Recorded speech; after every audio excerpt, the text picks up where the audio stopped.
रात का अंधेरा घना था, जैसे कोई काला पर्दा पूरे शहर पर गिरा हो। अंशुल, एक युवा इंजीनियर, अपनी कार में तेजी से घर लौट रहा था। उसकी आंखें थकान से भारी हो रही थीं, लेकिन मन में एक अजीब बेचैनी थी। पिछले कुछ दिनों से उसे सपने आते थे, एक अंतहीन भूल भुलैया का, जहां दीवारें जीवित लगती थीं और छायाएं फुसफुसाती थीं। वह हंसकर टाल देता था, लेकिन आज रात कुछ अलग था। सड़क पर कोहरा छाया हुआ था और अचानक एक तेज रोशनी ने उसकी आंखें चौंधिया दीं। ट्रक की हेडलाइट्स। ब्रेक लगाने की कोशिश की, लेकिन बहुत देर हो चुकी थी। धड़ाम, सब कुछ काला हो गया। जब अंशुल की आंखें खुलीं, तो वह एक अजीब जगह पर था। चारों तरफ ऊंची ऊंची दीवारें थीं, जो पत्थर की बनी लगती थीं, लेकिन छूने पर ठंडी और चिकनी। हवा में एक सड़ी हुई गंध थी, जैसे सदियों पुरानी कब्रों की। वह उठा, लेकिन उसके शरीर में कोई दर्द नहीं था। मैं कहाँ हूँ? उसने खुद से पूछा। आसपास कोई आवाज नहीं, सिर्फ उसकी सांसों की गूंज।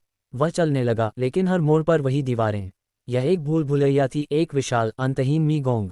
अंशुल को याद आया, बचपन में वह एक पुरानी किताब पढ़ता था, जिसमें भूल भुलैया में फंसी आत्माओं की कहानियां थीं। क्या वह मर चुका था? क्या यह मौत के बाद की दुनिया थी? उसने अपनी जेब टटोली, लेकिन कुछ नहीं था। कोई फोन, कोई चाबी, सिर्फ वह और यह अंधेरा। दूर से एक फुसफुसाहट सुनाई दी, जैसे कोई नाम पुकार रहा हो। अंशुल, अंशुल। वह रुक गया, दिल की धड़कन तेज हो गई। कौन है? उसने चिल्लाया, लेकिन जवाब में सिर्फ गूंज। वह आगे बढ़ा, दीवारों पर उकेरी गई आकृतियां दिखीं, चेहरे विकृत और दर्द से भरे। वे जीवित लगते थे, आंखें घूर रही थीं। एक मोड़ पर उसे एक छाया दिखी, जो तेजी से भाग गई। वह उसका पीछा करने लगा, लेकिन भूल भुलैया ने उसे घुमा दिया। घंटों लगे, या शायद दिन, समय का कोई अंदाजा नहीं था। प्यास लगी, लेकिन पानी कहीं नहीं। भूख नहीं थी, शायद क्योंकि वह अब जीवित नहीं था। अचानक एक कमरे जैसी जगह मिली, जहां एक पुराना दर्पण था। अंशुल ने उसमें देखा, उसका चेहरा वैसा ही था, लेकिन आंखें खाली, जैसे आत्मा निकल चुकी हो। दर्पण में एक छवि उभरी, उसकी दुर्घटना की। ट्रक, खून और फिर अंधेरा। मैं मर चुका हूँ, उसने फुसफुसाया। लेकिन क्यों फंसा हूँ यहाँ? क्या ये नर्क है, या कोई श्राप? फुसफुसाहट फिर शुरू हुई, इस बार करीब। तुम्हारी गलती, तुम्हारी गलती। अंशुल ने पीछे मुड़कर देखा, एक आकृति थी, पारदर्शी, जैसे भूत। वह एक औरत थी, चेहरा जला हुआ, आंखें लाल। कौन हो तुम? अंशुल ने पूछा। आकृति हंसी, एक ठंडी, डरावनी हंसी। मैं वो हूँ जिसे तुमने भुला दिया। और वह गायब हो गई। अंशुल भागा, लेकिन भूल भुलैया ने उसे फिर घुमाया। दीवारें अब सिकुड़ती लग रही थीं, जैसे जीवित होकर उसे निगलना चाहती हों। वह चिल्लाया, लेकिन कोई नहीं सुनता। यह उसकी आत्मा थी, फंसी हुई, और बाहर निकलने का रास्ता कहीं नहीं दिखता। रात गहराती गई, या शायद दिन, लेकिन अंधेरा कभी कम नहीं होता। अंशुल को एहसास हुआ, ये शुरुआत भर है। भूल भुलैया में और भी आत्माएं होंगी, और वे सब उसकी प्रतीक्षा कर रही हैं। वह थका कर बैठ गया, लेकिन नींद नहीं आती। यादें उभरने लगी उसकी जिंदगी की। वह हमेशा भागता रहा, रिश्तों से, जिम्मेदारियों से। शायद यही उसकी सजा है। फुसफुसाहट फिर आए, इस बार कई आवाजें। आओ, हमारे साथ। अंशुल ने आंखें बंद कर लीं, लेकिन दृश्य मन में घूमते रहे। भूल भुलैया जीवित थी, और वह उसकी कैदी आत्मा। अंशुल उठा, लेकिन थकान नहीं गई। भूल भुलैया में समय रुका हुआ लगता था। वह फिर चलने लगा, उम्मीद में कि कोई रास्ता मिलेगा। दीवारें अब बदल रही थीं, कभी पत्थर की, कभी कांच की, जहां उसका प्रतिबिंब विकृत दिखता। एक मोड़ पर उसे एक दरवाजा मिला, पुराना और जंग लगा।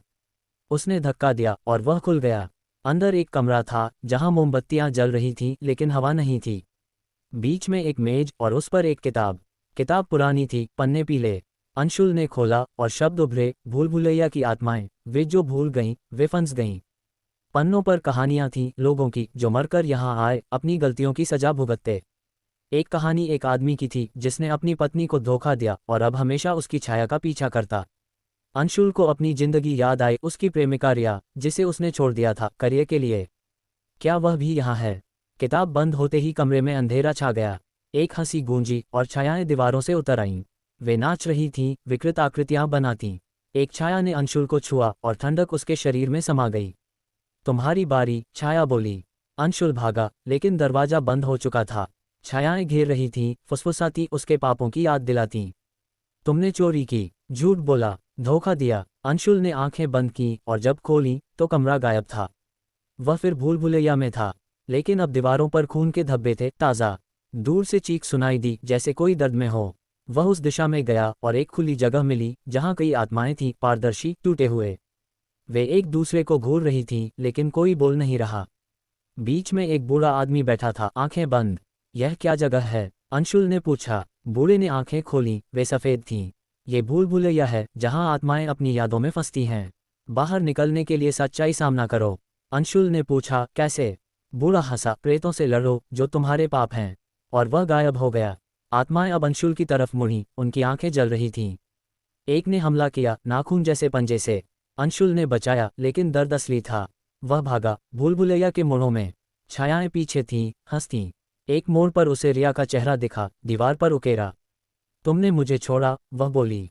अंशुल रुक गया, आंसू आए। माफ करो, उसने कहा।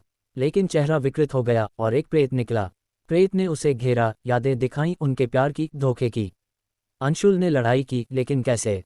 वह तो आत्मा था। उसने सोचा, सच्चाई। हाँ, मैं गलत था, उसने चिल्लाया। प्रेत कमजोर हुआ, लेकिन गायब नहीं। भूल भुलैया अब बदल रही थी, दीवारें हिल रही थीं। अंशुल को एक सुरंग मिली, अंधेरी। वह अंदर गया, और वहां अंधेरा इतना घना कि हाथ नहीं सूझता। आवाजें आई उसके बचपन की, माता पिता की डांट, दोस्तों के विश्वासघात। हर कदम पर दर्द। अंत में एक रोशनी, और वह बाहर निकला, लेकिन फिर वही भूल भुलैया। ये कभी खत्म नहीं होगी, उसने सोचा। रात गहराती गई, छायाएं और मजबूत। अंशुल थक चुका था, लेकिन आत्मा थकती कहाँ है? वह जानता था, अगला भाग और डरावना होगा। प्रेत इंतजार कर रहे थे। अंशुल अब समझ चुका था, भूल भुलैया उसकी अपनी बनाई हुई थी, उसके पापों, अफसोसों से। वह आगे बढ़ा, लेकिन हर कदम पर नई चुनौती। एक जगह उसे एक नदी मिली, लेकिन पानी नहीं, खून का। पार करने के लिए पुल, लेकिन टूटा हुआ। दूसरी तरफ एक आकृति, रिया जैसी। आओ अंशुल, वह बोली। लेकिन आवाज ठंडी थी। वह कूदा, लेकिन खून ने उसे खींचा, जैसे हाथ।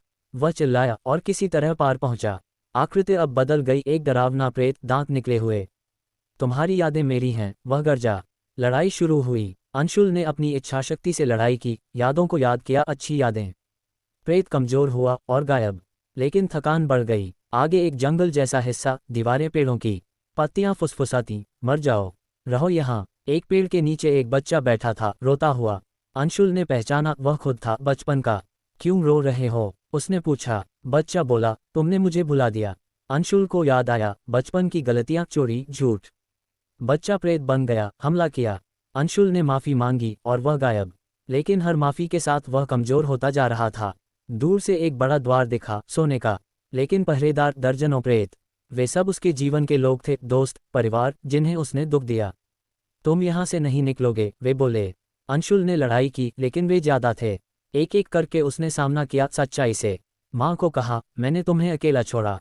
पिता को, तुम्हारी उम्मीदें तोड़ी। हर सामना दर्द देता, लेकिन द्वार खुलता गया। अंदर एक सिंहासन, और उस पर एक राजा जैसा प्रेत। मैं भूल भुलैया का राजा हूँ, वह बोला। तुम्हारी आत्मा मेरी है। अंशुल ने पूछा, क्यों? राजा हंसा, क्योंकि तुमने जीवन में रास्ता नहीं चुना, अब यहाँ फंसो। लड़ाई भयंकर थी। राजा ने छायाएं भेजी, लेकिन अंशुल ने अपनी ताकत पाई, अफसोस से मुक्ति। उसने राजा को हराया, लेकिन राजा बोला, ये खत्म नहीं हुआ। भूल भुलैया अब हिल रही थी, जैसे भूकंप। अंशुल भागा, लेकिन रास्ते बंद हो रहे थे। वह जानता था, अभी और राज है खुलने को। अंशुल अब गहराई में था, जहां अंधेरा और घना। दीवारें अब हड्डियों की, और फर्श पर खोपड़ियां। एक जगह उसे एक गड्ढा मिला, जहां से चीखें आ रही थीं। नीचे देखा, हजारों आत्माएं तड़पतीं। ये नर्क है, उसने सोचा। एक रस्सी लटक रही थी, लेकिन छूने पर जलती। वह नीचे उतरा, दर्द सहते। नीचे आत्माएं घेर लीं। मदद करो, वे बोलीं। लेकिन मदद कैसे? एक आत्मा बोली, अपनी कहानी सुना, और हम मुक्त होंगे। अंशुल ने अपनी जिंदगी सुनाई, गलतियां, अफसोस। हर शब्द के साथ आत्माएं कम होती गईं, लेकिन उसकी ताकत भी। अंत में गड्ढा खाली, और एक रास्ता खुला। आगे एक मंदिर जैसा, जहां मूर्तियां थीं, देवताओं की, लेकिन विकृत। बीच में एक वेदी, और उस पर एक दिल धड़कता। ये तुम्हारा है, एक आवाज आई। अंशुल ने छुआ, और यादें उमड़ी उसके जीवन की सारी। वह रोया, लेकिन समझा, यह मुक्ति का रास्ता है। लेकिन एक प्रेत आया, बड़ा और डरावना। यह मेरा है, वह बोला। लड़ाई में अंशुल ने अपना दिल बचाया, और प्रेत हार गया। भूल भुलैया अब सिकुड़ रही थी, जैसे उसे निगलना चाहती। अंशुल को अंतिम द्वार दिखा, लेकिन बंद। चाबी उसके अंदर थी, पूर्ण स्वीकृति। उसने सब माफ किया, खुद को भी। द्वार खुला। द्वार के पार रोशनी थी, लेकिन ठंडी। अंशुल बाहर निकला, लेकिन वह फिर एक भूल भुलैया में था, बड़ी। यह क्या? वह चिल्लाया। एक आवाज आई, भूल भुलैया कभी खत्म नहीं होती, सिर्फ बदलती है। वह समझा, मौत के बाद भी संघर्ष। लेकिन अब वह मजबूत था। वह चलता रहा, प्रेतों से लड़ता, यादों से मुक्त होता। अंत में एक रोशनी, असली। वह बाहर निकला, जिंदगी में या स्वर्ग, लेकिन पीछे मुड़कर देखा, भूल भुलैया अभी भी थी, इंतजार करती। आत्मा फंसी रहती है जब तक मुक्त ना हो। अंशुल मुस्कुराया और आगे बढ़ा।